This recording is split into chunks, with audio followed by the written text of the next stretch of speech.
The year was 1847, and the woods outside Arlington, Virginia, were cloaked in a fog so thick it seemed to swallow the horizon. Into this mist, a caravan of nearly 300 settlers disappeared, leaving behind a mystery that defies explanation even today. They were not soldiers or fugitives, but families, mothers, fathers, children, preachers, craftsmen, all seeking a chance at renewal after years of crop failures and hunger. Yet where hope should have led them toward life, silence consumed them instead. Horses, wagons, supplies, tools, every trace of existence vanished as if erased by an unseen hand. Only the shallow ruts of wagon wheels remained, pressed into wet mud before stopping abruptly at the tree line, as though the earth itself refused to reveal what happened next. The sheer impossibility of their disappearance remains its most haunting feature. 300 souls cannot simply dissolve into the air. Logic offers explanations. Perhaps starvation forced them deeper into the wilderness. Perhaps raiders struck under cover of darkness, or perhaps disease carried them off. Yet none of these theories account for the silence, the lack of bodies, bones, or broken belongings. Not a single grave was ever found, not even the skeleton of a horse. It is as though the forest opened its jaws and swallowed them whole. For those who lived in Virginia at the time, the vanishing was not merely a story of misfortune. It was a rupture in reality. Farmers who had once watched the caravan roll past their lands swore they heard cries in the distance on misty nights, voices calling from the woods in tones both familiar and strange. Children dared each other to approach the tree line, whispering about shadows moving where no man walked. Preachers declared it God's punishment for greed, while others insisted it was the devil's hand at work, reclaiming ground that had never belonged to settlers. What makes the story endure is the tension between innocence and horror. These were people chasing survival, driven by the simple desire for food, safety, and soil to till. Their wagons carried seeds, their journals carried prayers, their songs carried hope. Yet all of that was silenced in a single night, replaced by an unbroken void. Families vanished together, their names and laughter reduced to questions no historian has ever answered. The stark contrast between their intentions and their fate is what lingers. They sought new life, yet found only the black silence of an ending. This story is more than a mystery of missing settlers. It is a mirror held up to humanity's deepest fears, the thin line between fact and folklore, between faith and psychology, between what we can explain and what we cannot. As we descend into this tale, we confront not only the disappearance of the Arlington Caravan, but also the shadows that dwell at the edge of human understanding. They were not warriors, not conquerors, not men destined for history books. They were ordinary families, clinging to the last thread of hope in a world that seemed intent on breaking them. The year was 1847, and Virginia was scarred by years of droughts, crop failures, and the gnawing bite of poverty. Fields once golden had turned barren, and barns echoed with emptiness. The Arlington Caravan was born not out of adventure but desperation. Nearly 300 souls, farmers, preachers, mothers, craftsmen, and children, bound their futures together and set their eyes westward, praying for a new beginning. The caravan's makeup was a portrait of American hardship. Families with little more than patched clothing and trembling horses gathered beside those slightly better off, who brought tools, books, and a few coins sewn into garments. Farmers carried sacks of seeds, convinced that beyond the horizon lay fertile soil untouched by blight. Preachers brought their Bibles, whispering promises that the Lord would guide their flock to safety. Mothers hushed infants with songs carried from their own mothers, and young children laughed as they ran around wagon wheels, their laughter ringing against the uncertainty of the road. Letters and diary fragments reveal their optimism. "We go with faith," one father wrote, "and may God bless our feet upon the new earth." Another spoke of rich fields and kind skies waiting beyond Arlington. Yet alongside hope lived unease. Already the forest loomed in stories, an endless mass of shadow where daylight was swallowed, and silence seemed to listen. The settlers knew the rumors, but forced themselves to look past them. After all, what was a curse compared to starvation? From the earliest days, the journey was heavy with strange occurrences. Elijah Carter, a farmer, recorded in his journal hearing footsteps circling the wagons late at night. When men rose with rifles to confront the intruder, they found nothing but disturbed leaves.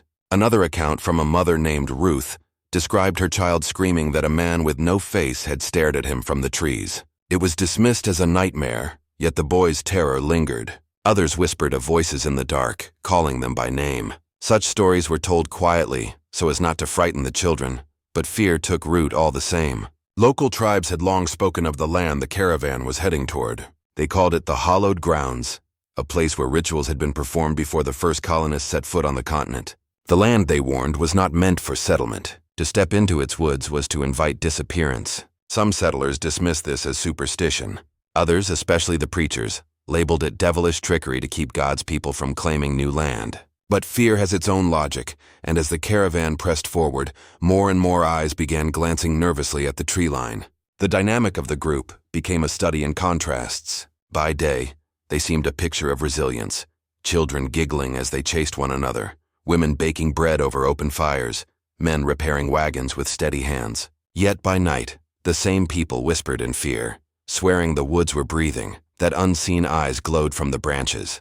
The contrast between innocence and dread became sharper with every mile. Historically, the Arlington Caravan was not unique. Records from the 1840s show dozens of similar groups migrating in search of land. Poverty, debt, and hunger had driven many away from their homes. Yet the Arlington group became infamous not because they left, but because of how they vanished. Unlike others who left graves, ruins, or scattered relics, this caravan would leave behind nothing but questions. As the weeks passed, hardship sharpened. Food grew scarce. Children fell ill with fevers, their cries echoing in the still night air. Some settlers claimed the water had a metallic taste, as though poisoned. Reverend Josiah Bell, the spiritual heart of the caravan, gathered them nightly around the fire, urging them to hold fast to their faith. God tests his children, he preached, but his mercy will guide us. His words carried conviction, yet some settlers confessed privately that they felt no divine presence, only something else, silent and watchful. One diary line reads chillingly, "If God walks with us, why do I feel another hand upon my shoulder?"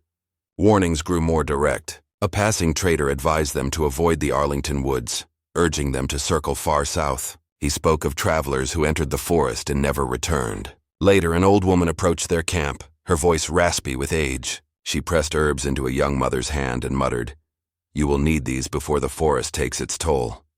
Some settlers laughed her off as a madwoman. Others remembered her words with unease. The strain deepened. Arguments broke out. Turn back or push forward. Turning back meant certain starvation. Pressing on meant entering lands that carried a reputation for death. Families wept by the fireside as decisions were debated. A mother begged her husband to take their children and leave, but he refused, bound by loyalty to the group.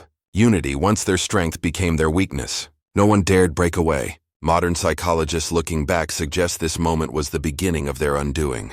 Under immense pressure, groups often choose conformity over survival instinct. Fear and hunger can erase individuality, forging decisions that no single person would make alone. Perhaps the Arlington Caravan was already doomed, not by curses or spirits, but by human psychology itself. Yet that explanation does little to ease the dread that grows when one studies the records. For the last leg of their journey, the forest seemed to close around them. Settlers described branches that moved when no wind stirred, shadows that fell in unnatural shapes. Some claimed to hear distant hymns, sung in voices not their own. Others whispered of pale figures darting between trees, gone before they could be followed. Whether hallucination, folklore, or something unearthly, the stories were consistent enough to leave behind a chilling record of unease. Finally, the caravan reached the edge of Arlington, the place history records as their final confirmed sighting. They were weary but determined, battered yet hopeful that their ordeal was nearing its end. In the last surviving journal, one haunting line appears, "Tomorrow we will enter the woods. God keep us." That sentence marks the final words of the caravan. No more journals, no more voices, only wagon ruts pressed into soft mud, leading into the trees, ending where history itself falls silent. The night was cool, almost unnaturally still when the Arlington Caravan made its final camp. The year was 1847, and the air hung heavy with the scent of pine and damp earth. Around 300 weary settlers, farmers, children, craftsmen, preachers, had arrived at the edge of the forest after weeks of relentless travel. The rutted tracks of their wagons marked a crooked line across the countryside, but here they decided to stop, circling their wagons into a rough enclosure, the way settlers often did when danger seemed close. Archaeological records later revealed signs of this encampment: ash from fire pits, stones arranged in patterns that suggested hearths, fragments of tools that might have been left behind. But what investigators never found were the essentials: no bones, no scraps of clothing, no evidence of death or life. It was as though the settlement itself was only a shadow burned briefly into the earth, then erased. At first glance, That night seemed like any other in the caravan's long journey. Fires burned low as families cooked their meager food. A few men tended to the horses, brushing down coats and murmuring softly to keep the animals calm. Women gathered children close, coaxing them to eat or rest beneath canvas shelters that flapped gently in the breeze. Somewhere, a preacher's voice carried over the camp, leading hymns that rose in fragile unison before dissolving into the mist. Witnesses from a nearby farm would later insist that they heard those hymns drifting across the darkened fields, carried on the wind in tones both haunting and solemn. Yet within hours that sound, the sound of prayer of life, was replaced by silence so absolute it seemed unnatural. The silence is what investigators never understood. Large groups of people leave traces, noise, movement, refuse. But when the search parties came days later, they found nothing but smoldering ash in the pits and wagon ruts in the mud that stopped short at the trees. Not a single footprint carried forward into the forest. No trail of broken branches, no torn fabric, no signs of struggle. Just emptiness. And yet the silence of that night had not been without its warning signs. Diaries recovered years later, attributed to travelers believed to be part of the caravan, spoke of unease that grew as the sun dipped behind the horizon. One account, written in a hurried scrawl by a farmer's wife, described her young son pointing into the distance. He claimed to see figures moving between the trees, their shadows breaking against the silver light of the moon. When the adults looked, they saw nothing. Another entry spoke of faint singing that did not come from their own camp, but from deeper within the forest. Voices that echoed and folded into the hymns they themselves sang. To the devout, this was interpreted as a sign, perhaps angels, perhaps spirits. To others, it was a chilling omen, the restless dead reminding them they were not welcome. Faith clashed with fear around those fires. Some settlers believed their prayers would protect them, that God's hand would guard their children through the night. Others, gripped by superstition, whispered about the forest and its reputation. Local tribes had long warned of cursed lands, places where the air itself grew heavy with dread. The settlers dismissed much of this as folklore, yet in the quiet moments before sleep, when the firelight threw flickering shapes against the wagons, fear seeped in. Mothers tightened their arms around their children. Fathers sharpened tools that would serve as weapons if needed. Horses stamped nervously, ears flicking toward sounds too faint for human ears. Psychologists who later examined the diaries debated whether paranoia had taken root within the caravan. They pointed to starvation, exhaustion, and illness as catalysts for mass hysteria. In such conditions, the mind can conjure threats from shadows, transform ordinary sounds into portents of doom. Hallucinations born from fever or malnutrition could explain the faceless men, the phantom hymns, the shifting figures at the tree line. Yet this explanation falls apart under scrutiny because hysteria leaves chaos in its wake.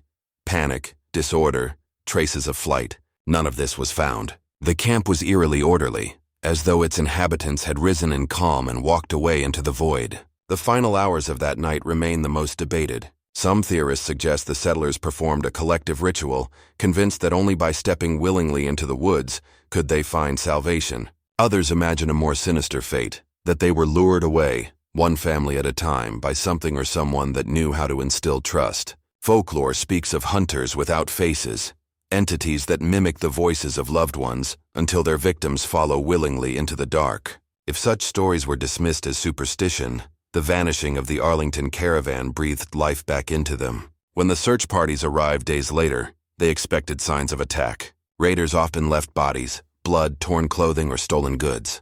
Yet the wagons were intact. Supplies were missing, yes, but taken with precision, as though the settlers themselves had carried them off. There were no graves, no scattered remains. Even the fire pits seemed oddly preserved, as if abandoned mid-use rather than destroyed in panic. It was the absence of footprints, however, that disturbed investigators the most. The mud around the encampment bore impressions of boots, bare feet, and hooves, but every trail stopped abruptly at the edge of the forest. Not a single step carried forward. It was as though an invisible boundary separated the known world from something else, and beyond it, the settlers ceased to exist. Eyewitness accounts from the nearby farm only deepened the mystery. A woman named Margaret Hale testified that she heard laughter carried on the wind that night, the kind of high-pitched giggles children make while at play. But when she listened more closely, the laughter distorted into cries, then into something that resembled chanting. Another farmer, John Tully, swore he saw a glow among the trees, like torches moving in deliberate patterns. He assumed the caravan was celebrating, perhaps holding a late service or keeping watch. But when dawn came and no one emerged, he knew something was wrong. His testimony was dismissed by some as exaggeration, yet his words echoed the diaries that hinted at movement in the woods. To skeptics, the explanation remained mundane. Starvation drove the settlers onward, disease struck suddenly, or wild animals destroyed all evidence. But such theories crumble under the weight of the silence left behind. Even in starvation, people leave bones. Even in disease, graves remain. And no pack of animals can erase the footprints of 300 souls. The last known night of the Arlington Caravan lingers as both a scene of hope and terror. Around those fires, songs of faith clashed with whispers of dread. Children laughed, prayed, and cried, while parents clung to fragile belief in divine protection. Yet just beyond the circle of light something waited. Whether figment or force, madness or myth, no one can say. All that is known is this. When dawn broke and the sun spilled across the clearing, the settlement was empty. Fires smoldered, wagons stood silent, and the forest, ancient and indifferent, held its secrets close. The disappearance of the Arlington Caravan stands as one of the most perplexing mysteries in American history. In the decades that followed, theories multiplied, each offering its own attempt to explain how nearly 300 souls could vanish without a trace. Rationalists sought logic, scientists sought biology, theologians sought divine purpose. Yet every explanation, when examined closely, begins to unravel, leaving behind only fragments of possibility and the haunting silence of unanswered questions. To understand the magnitude of the loss, one must walk carefully through these theories, testing each, seeing how far it can carry the weight of truth before it collapses under its own contradictions. The first and most obvious explanation offered by contemporaries was that of a raid. The mid-19th century was still marked by tensions between settlers and local tribes, as well as bands of outlaws who roamed unsettled territories. It was easy for frightened farmers and government officials to believe that the caravan had been attacked under cover of night. A raid would have explained the silence, the lack of survivors, the sudden halt of wagon tracks at the tree line. But the deeper the investigators looked, the less convincing this explanation became. No signs of violence were found. No bodies, no bloodstains, no broken weapons or hastily dug graves. The wagons remained upright and unburned, their structures intact. The fire pits were not scattered in panic but seemed to have been abandoned mid-use. Even the horses were gone, though no signs of pursuit or struggle suggested they had been driven away. A raid in every documented case left chaos in its wake. Yet here there was only order, an eerie stillness more unsettling than violence itself. If human violence did not explain the disappearance, perhaps nature did. Scientists in the late 19th century began to propose that the caravan might have succumbed to environmental poisons. One popular theory was that their water supply had been contaminated with toxins. Streams in Virginia were known to carry dangerous bacteria or heavy metals from natural deposits. A sudden outbreak of dysentery or cholera might have swept through the camp, killing many and driving the rest to scatter. Yet this theory faltered when examined against the evidence, or rather the lack of evidence. No graves were ever discovered, no bones, not even discarded belongings that might have been left behind in haste. Even if sickness had killed them all, bodies do not simply vanish. For 300 people to perish from disease without leaving a trace would require not only mass burial, but extraordinary concealment, neither of which were possible in the muddy soil of Arlington's forests. Another scientific explanation leaned on psychology rather than infection. Some researchers suggested the settlers had consumed rye contaminated with ergot fungus, a hallucinogen known to induce vivid visions, paranoia, and convulsions. Ergotism had been documented in Europe during the Middle Ages, causing outbreaks of madness and hysteria. Perhaps the settlers, weakened by hunger and stress, consumed tainted bread, triggering hallucinations so powerful that they abandoned their camp in a frenzy. The image of hundreds wandering into the forest, driven by delusion, appealed to rationalists eager to avoid the supernatural. But this theory too faltered. Even if madness drove them into the woods, bodies should have remained. People collapse. They leave clothing, tools, bones. Yet the forest floor yielded none of these. Moreover, ergotism causes seizures and death in many cases. It does not grant an orderly vanishing, leaving a camp untouched. If anything, the signs of chaos would have been unmistakable. Religious leaders, by contrast, framed the event as divine judgment. To them, the vanishing of the Arlington Caravan was punishment for hubris, greed, or sin. Preachers thundered from pulpits that the settlers had ignored God's warnings by pressing into forbidden land, by seeking fortune instead of faith. The fact that hymns were reportedly heard that final night only fueled the interpretation of a biblical parallel. the voices of the righteous crying out before being silenced by divine wrath. Some compared it to the destruction of Sodom, a cleansing act by an unseen hand. Yet theology, while emotionally compelling, cannot be tested or proven. The problem with divine punishment as an explanation is its unfalsifiability. It may satisfy believers, but it leaves historians and investigators unsatisfied. Moreover, it provides no practical account of how bodies, belongings, and wagons could vanish in their entirety. Unless one accepts supernatural intervention, the theory collapses under scrutiny. The debate between psychology and religion became a central theme in later analyses. Were these settlers victims of a cruel natural fate, disease, starvation, madness? Or had their faith blinded them to real dangers, causing them to misinterpret natural signs as spiritual messages? Some modern psychologists argue that the settlers may have collectively succumbed to a form of religious mania, convinced they had to walk into the forest as an act of devotion or sacrifice. In this sense, the Arlington mystery has been compared to modern cult tragedies. Parallels are drawn to Jonestown in 1978, where more than 900 followers of Jim Jones died in an orchestrated act of collective suicide. In both cases, faith was wielded as a double-edged sword, offering comfort in despair, but also leading entire communities to destruction. Yet unlike Jonestown, where bodies were found, Arlington left no remains. If they walked into the forest willingly, why was nothing ever recovered? Why did the earth give back no sign of their ending? Criminologists studying mass migration disasters have also attempted to map the Arlington case onto other known vanishings. Groups of people lost at sea, villages abandoned after famine, even the Roanoke colony. Each has been examined for clues, but even the most mysterious of these left evidence. Carvings on a tree, wreckage washed ashore, skeletal remains buried in shallow ground. Arlington remains unique in its perfect silence. The absence itself is the explanation that resists all categories. It is not what was found that puzzles investigators, but what was not. Folklore, of course, offers its own explanations, and these are often the most chilling. For generations, locals have whispered that the Arlington forest is a devouring place, a land that does not tolerate trespass. Stories circulate of voices in the woods, of laughter that twists into cries, of shadows that beckon travelers deeper until they vanish. These tales were once dismissed as superstition, but after the caravan's disappearance, they gained new power. Some say the settlers were lured away by the voices of loved ones, children hearing mothers, mothers hearing fathers, all stepping willingly into the dark. Others speak of faceless hunters, entities that do not kill with violence but with invitation, leading their prey calmly into oblivion. Unlike the rationalist theories, folklore does not stumble on the lack of remains. To those who believe, the forest itself consumes intruders body and soul, leaving nothing behind. And yet one cannot dismiss folklore entirely, for in its poetic language lies a psychological truth. The human mind, faced with unexplained absence, demands meaning.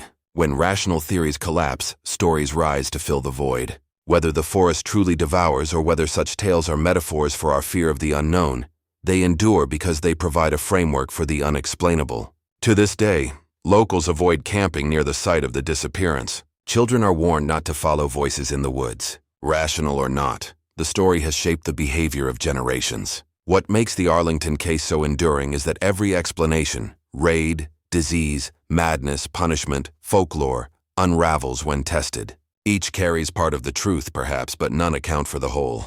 A raid explains disappearance, but not the order left behind. Disease explains death, but not the absence of bodies. Madness explains fear, but not the calm arrangement of the camp. Religion explains meaning, but not physical reality. Folklore explains absence, but defies belief. The result is a riddle without answer, a knot no hand can untie. Even in modern times, with advanced forensic tools, the case resists resolution. Excavations of the site have turned up only fragments: a rusted cooking pot, a scattering of stones that might have been a hearth, a single shoe without an owner. DNA testing cannot resurrect the vanished. Ground-penetrating radar finds no mass graves. The forest floor, thick with centuries of growth, remains indifferent, its silence unbroken. The more science is applied, the more the mystery deepens, as though the event itself mocks human attempts at clarity. The story of the Arlington Caravan thus becomes more than a tale of loss. It becomes a mirror reflecting humanity's need for explanation. Rationalists demand facts, theologians demand meaning, psychologists demand motives, folklorists demand myth. But the forest gives none of these. It stands silent, eternal, watching as theory after theory crumbles in its shadows. Perhaps that is why the disappearance still chills us today. because it resists not only resolution but comprehension. And in that resistance, it forces us to confront the limits of knowledge itself. It begins with whispers, quiet voices that do not belong. No confirmed survivor of the Arlington Caravan was ever found, yet in the years that followed their vanishing, fragments of testimony began to emerge like bones unearthed after a flood. Some accounts came from hunters and farmers, their words trembling with fear. Others arrived from widows and preachers, carried in sermons or muttered confessions, too fragile to withstand the scrutiny of daylight. Separately, they might have been dismissed as coincidence or folklore. But together, woven across decades, they form a tapestry of horror that no rational blade can entirely sever. If the caravan was gone, then why did their echoes persist in the woods? Why did their children's hymns still drift across churchyards when no child remained to sing? In 1851, 4 years after the disappearance, a trapper named Elias Crowther reported stumbling across something half-buried in a marshland not far from the Potomac. At first, he believed it to be driftwood, waterlogged and swollen with age. But as he tugged it free from the sucking mud, he realized it was a wagon wheel. Its spokes were warped, but its iron rim remained intact. What unsettled him were not the signs of rot, but the deep, jagged grooves etched into the wood. They were not clean cuts, not the mark of a blade or the scrape of stone. To Crowther's eye, they looked like claw marks, as though some immense beast had raked its talons across the wheel again and again. He claimed he dragged it halfway home before abandoning it, unable to bear the sensation that unseen eyes followed his every step. Skeptics would later argue the grooves were caused by natural erosion, yet the trapper swore until his deathbed that they were gouges, violent, deliberate, and not of this world. 2 years later, in the winter of 1853, another account surfaced, this one stranger still. A widow named Margaret Hensley, wife to a preacher lost to cholera, claimed that on several nights she had seen pale figures near her small parish outside Arlington. At first she believed they were orphans, children abandoned in the wake of illness or famine. But as she drew closer, lantern in hand, she realized their clothing was strange, old-fashioned, unlike anything her neighbors wore. Their feet were bare, their skin so white it seemed almost luminous beneath the moonlight. They stood together in a circle, singing hymns in soft, harmonious tones, hymns Margaret recognized from her own church, but sung with uncanny slowness, each syllable stretched until the words felt foreign. Terrified, she called out, asking if they were lost. In an instant, the children fell silent. When she raised her lantern, the clearing was empty. No footprints remained in the frost. Word of Margaret's visions spread, and though many dismissed her as grief-stricken, her account was not singular. Other parishioners later whispered of hearing faint songs in the woods, verses half-remembered from their own sermons, though twisted, dissonant, as if sung by voices not quite human. Some claimed the voices did not echo naturally. They did not fade with distance, but rather seemed to surround the listener, moving from one ear to the other like a predator circling prey. Paranormal researchers of later centuries would label this phenomenon mimic voices, auditory lures designed to draw victims deeper into the forest. At the time, locals had another word for it, the Devil's Choir. The hunter's wheel and the widow's children might have been dismissed as isolated fancies. But as years stretched into decades, the testimonies did not cease. In 1860, a farmer named Thomas Keene claimed that while searching for a lost calf, he stumbled across what looked like a campsite deep within the woods. The ashes of a fire pit still smoldered, though no wood had been placed within it. Around the fire lay crude shapes arranged from twigs, figures with no faces, their stick limbs bent at unnatural angles. And there, nestled among the roots of a sycamore, lay a small doll fashioned of rags and straw. Its eyes were buttons of glass, mismatched, one clear, one dark. When Keene picked it up, he felt the fabric damp with something that was not water. He dropped it instantly, fleeing without ever reclaiming his calf. His neighbors laughed, saying children from nearby farms had made the doll. But Keene's wife later revealed her husband woke screaming for weeks afterward, insisting he still heard the crackle of fire and the whisper of voices calling his name. Psychologists in the 20th century would later analyze these accounts through the lens of trauma. They suggested the people of Arlington, haunted by famine, war, and disease, projected their fears into the woods, inventing phantoms to explain tragedies too great to bear. Hallucinations, paranoia, and hysteria, tools of survival in communities starved for control. Yet not all testimonies can be so easily dismissed. Some details recurred with unnerving consistency. Pale figures, mimic voices, and the persistent presence of children where none should exist. Different years, different witnesses, yet the same elements bled through like ink across parchment. If imagination birthed these tales, why did they repeat with such precision? One particularly disturbing claim came from a Confederate deserter during the Civil War. Hiding near Arlington in 1863, he wrote in his diary that he heard voices calling to him from the woods. Not enemy soldiers, not the shouts of pursuit, but the voices of his mother and younger sister, both long dead. At first he resisted, but as hunger gnawed at him, the calls grew more insistent, promising food, warmth, forgiveness. He finally followed. Days later, his body was discovered in a hollow tree, his face contorted, eyes wide, as though he had seen something unspeakable in his final moments. The diary was recovered and suppressed, some say, because the army feared it would breed panic among other deserters. To believers, however, it became proof. The voices of the lost caravan had become predators, luring wanderers to the same fate. Not all claims were supernatural in tone.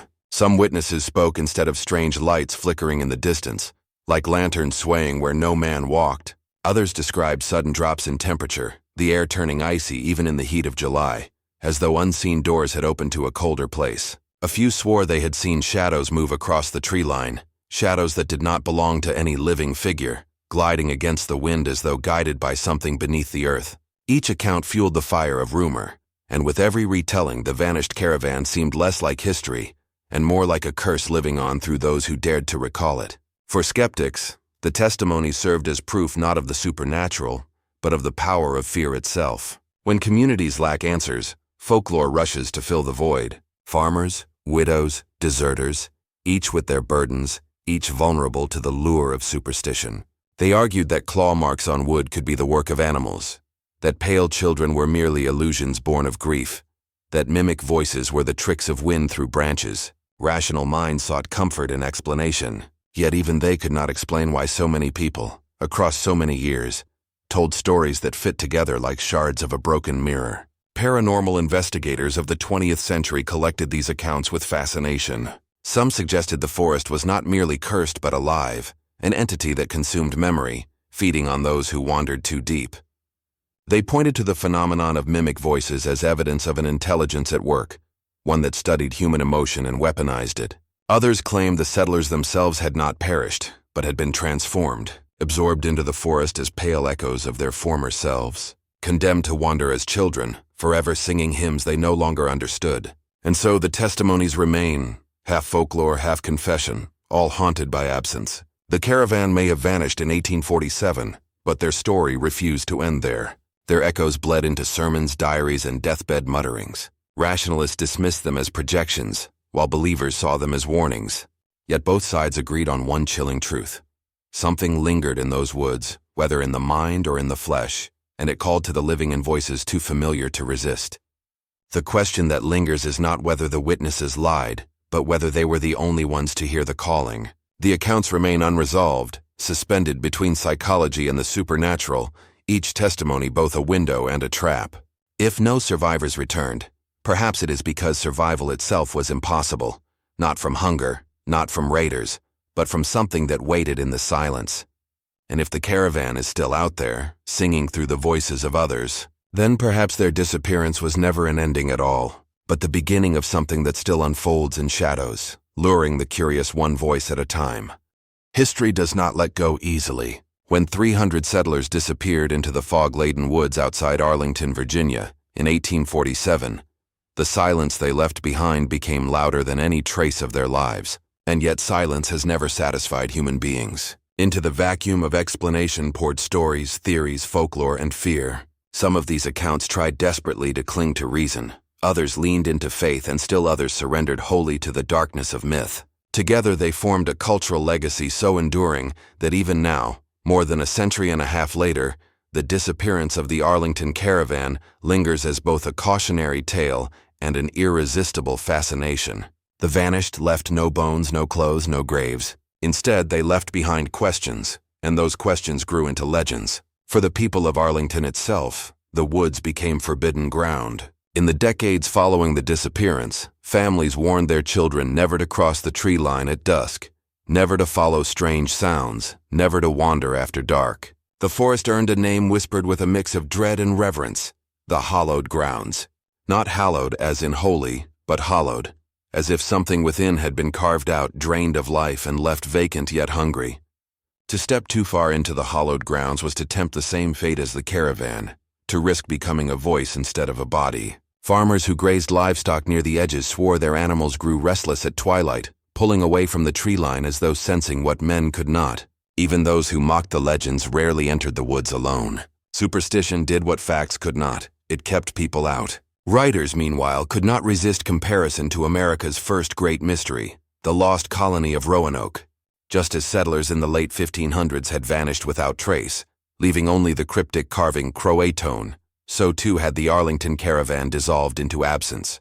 Newspapers drew direct lines between the two, suggesting America itself was haunted by a cycle of disappearances, a pattern repeating across centuries. First Roanoke, now Arlington, one editorial read in 1850, and who can say when the next village shall be devoured? The notion that the land itself rejected settlers, swallowing communities whole, took root in popular imagination. Where Europe had castles haunted by kings, America had forests haunted by silence. Folklorists carried the tale further still. Among the earliest versions recorded in the late 19th century was the belief that the woods demanded sacrifice. Some claimed the settlers had built their fires upon ancient burial mounds, sacred places tied to tribes who once roamed the land. By disturbing the ground, they had awakened spirits bound to protect it. According to this telling, the caravan was not killed but taken, pulled into the realm of the dead to balance the scales. Others spun darker threads, that the settlers themselves had struck bargains in the woods offering blood for survival, only to be claimed when their debt came due. These folkloric accounts rarely sought truth. Their purpose was to explain terror in terms the human heart could understand. Sacrifice and punishment, curses and bargains, such ideas gave form to the formless absence. Rationalists, however, pushed back. They argued the cultural legacy of the caravan's disappearance was less about spirits and more about shame. Some believed Arlington residents themselves bore responsibility, perhaps through negligence, perhaps through violence. Whispered accusations arose that locals had raided the caravan for supplies during a famine and concealed the evidence, that a mass killing had taken place and been buried under secrecy, that the very people who spoke most of curses and hallowed grounds used superstition to mask their crimes. To skeptics, the folklore was not evidence of spirits but of guilt. Legends were a shield, protecting reputations by redirecting fear away from human hands and toward invisible forces. Yet the lack of remains haunted even the most determined rationalist. Massacres leave bones, disease leaves graves, starvation leaves skeletons curled beside wagons. The Arlington disappearance left nothing, and nothing is harder to explain than nothing. For this reason, historians have argued the mystery persists not because of superstition, but because the physical record refuses closure. With no bodies, no graves, no artifacts beyond a few disputed fragments, the story cannot end. Every year that passed without discovery stretched the gap between logic and legend wider, until even scholars admitted unease. As the 20th century dawned, the cultural legacy of the caravan took on new forms. Ghost tours arose in Arlington, drawing curious visitors who longed to walk the edges of the hallowed grounds.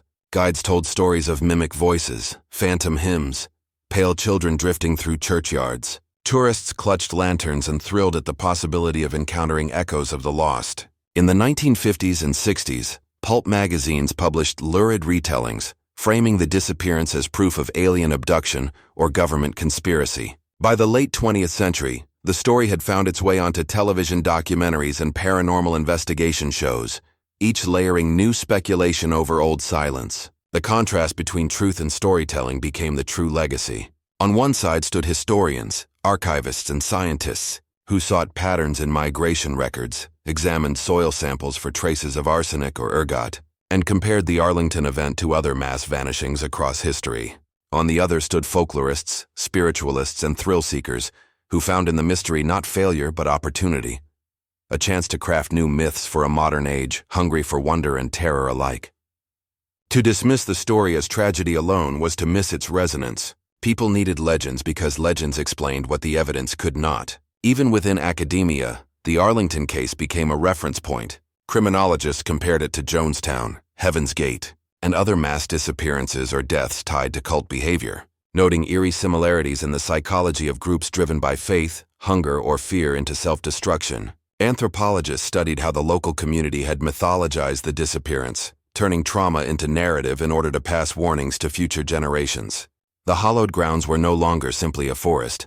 They had become a cultural text, a place where fact and fable blurred so completely that neither could be separated from the other. The 21st century has only deepened this dual legacy. Paranormal documentaries return again and again to Arlington, using night vision cameras to chase glowing orbs, amplifying whispers recorded in static, framing every rustle as a potential hymn from beyond. Meanwhile, historians continue to emphasize what they see as the most damning piece of evidence: the complete absence of remains. To them, this silence is not mystical but unprecedented. Something happened that does not fit within the usual boundaries of human tragedy. Something that eludes explanation not because it is supernatural, but because it is unique. Yet even these scholars admit that absence alone cannot soothe curiosity. The very lack of closure is what keeps the caravan alive in the cultural imagination. Today, Arlington embraces its haunted reputation. The hallowed grounds remain a patch of forest no one dares develop, not because of proven danger but because of what they represent. Schools teach the caravan's story alongside Roanoke, both as cautionary tale and as cultural inheritance. Bookstores sell collections of folklore retellings. Each October, locals host candlelit walks near the woods, where children are reminded of the hymns once heard in the night. Tourists arrive not for crops or commerce, but for mystery. The disappearance has become a legacy in itself, part tragedy, part tourist attraction, part living myth. And yet, beneath all the storytelling, the simplest question still beats like a pulse. What truly happened? Was it famine, disease, a raid concealed by silence? Or was it, as generations have whispered, something older, something patient, something waiting in the hallowed grounds for the next voice to follow? Legends endure because they answer fear. But silence endures because it never answers at all. In that space between truth and tale, the caravan remains, forever vanishing, forever returning in the minds of those who dare to remember. The disappearance of the Arlington Caravan is not remembered for what was found, but for what was missing. 300 settlers set out with wagons full of food, tools, and prayer, carrying with them the fragile hope of survival. They sought renewal after years of hardship, yet their story ended in silence so complete that it continues to trouble the imagination more than a century and a half later. Search parties combed the woods, but no bones were ever recovered, no graves unearthed, no torn clothing or abandoned wagons left behind. It was as though an invisible hand swept across the forest and erased every trace of their existence. Science has offered its explanations. Some suggest starvation forced desperate migration deeper into the woods until all were lost. Others argue contaminated food or poisoned water drove the caravan to madness, dispersing them until they perished unseen. There are even theories of raiders so efficient they left nothing behind. But each idea collapses under scrutiny. Starvation leaves bones, madness leaves destruction, violence leaves scars. Arlington left only emptiness, a silence more suffocating than any answer. Folklore eagerly filled this silence. Locals whispered that the hallowed grounds demanded sacrifice, that the settlers had disturbed something buried long before European arrival. Stories spread of mimic voices, echoes of loved ones calling from the shadows, leading the unsuspecting deeper into the trees. A preacher's widow swore she saw pale children singing hymns at night. Hunters claimed they heard wheels creaking where no wagons rolled. Whether born of fear or memory, these stories clung to the community, shaping generations that grew up believing the forest was alive, not with animals or spirits alone, but with something older, hungrier. Psychologists, too, found fascination in the case. They compared the event to other mass tragedies, Jonestown, Heaven's Gate, where belief, fear, or desperation drove entire groups to destruction. Could the Arlington Caravan have succumbed to a collective madness, a shared vision that pulled them willingly into oblivion? Perhaps, but again, the same question haunts every theory. Where are the remains? Human minds may fracture under pressure, but human bodies do not vanish into mist. This is why the Arlington disappearance endures. It resists closure. If it were a massacre, history would record it. If it were famine, the earth would yield bones. If it were madness, there would be traces of collapse. Instead, we are left with absence, and absence demands imagination. That is why the story has become legend, why ghost tours still guide visitors to the edges of the hallowed grounds, why locals still tell their children never to follow voices at night. Perhaps the settlers never left. Perhaps they walk still, unseen, shadows slipping between trees. Or perhaps they were swallowed whole, not by violence or starvation, but by the forest's hunger, an appetite that erases without mercy. Were they victims of cruelty, of nature, or of something unspeakable? The truth may have died with them, or perhaps it waits still, just beyond the fog for the next caravan to pass.